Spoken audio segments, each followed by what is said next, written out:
one thing I taught myself to do. No matter the problem, refuse to lose. So how you want it, man? You can choose. If you can't take the heat, don't light the fuse. How's everybody doing? Isaiah Sanders here, senior at the Air Force Academy, one of our quarterbacks over the past few years as well. And I've had the chance to help lead the Fellowship of Christian Athletes chapter here at the Academy as well. Today I have the honor of leading the daily Devo, and I wanted to do so by looking at Psalms 1 through 3, and talking about this idea of being planted on purpose.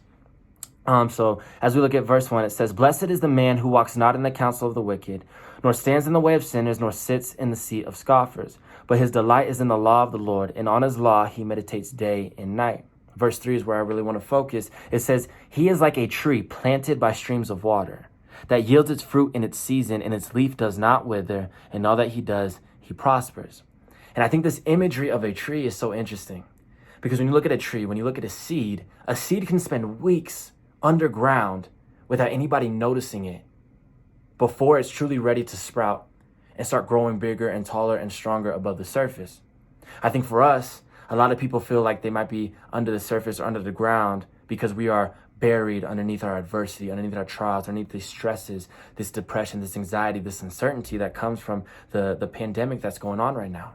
The fact that people are losing jobs, losing loved ones, people are getting sick, or even dealing with the fact that our sports seasons or weddings or graduations aren't happening the way that they were supposed to this year.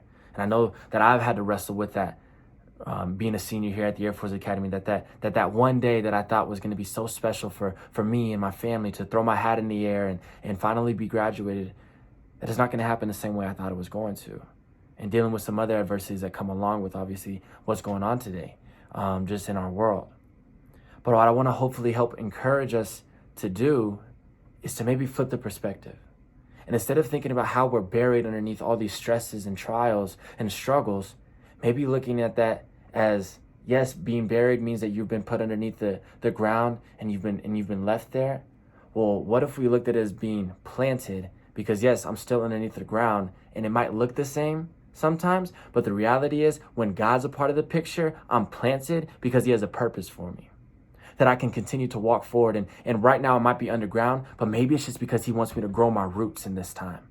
That in this season, I'm supposed to grow stronger and deeper in my knowledge of the word, and being intentional about being in the presence of God and diving into who he is and what his promises are and knowing him better.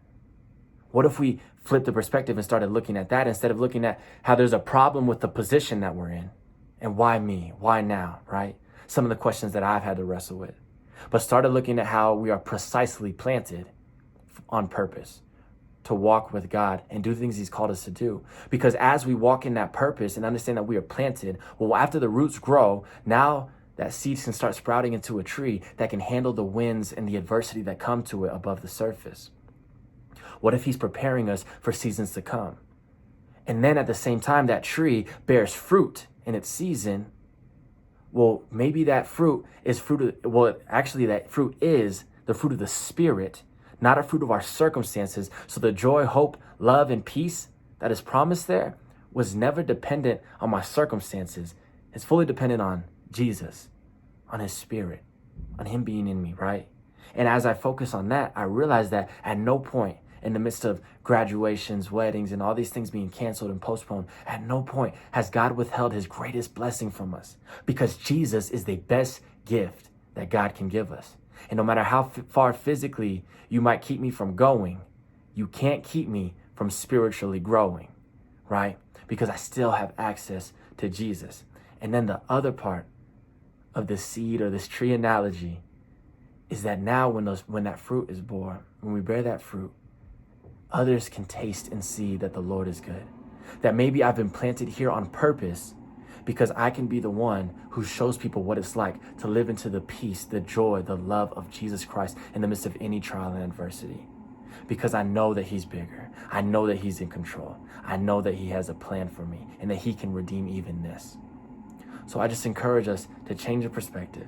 Instead of thinking about how we're buried, maybe start focusing on why we're planted, where we are.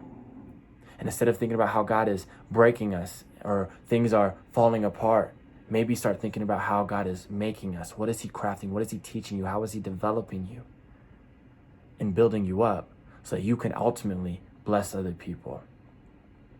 So I hope that encourages somebody today. Grace and peace, and stay healthy out there.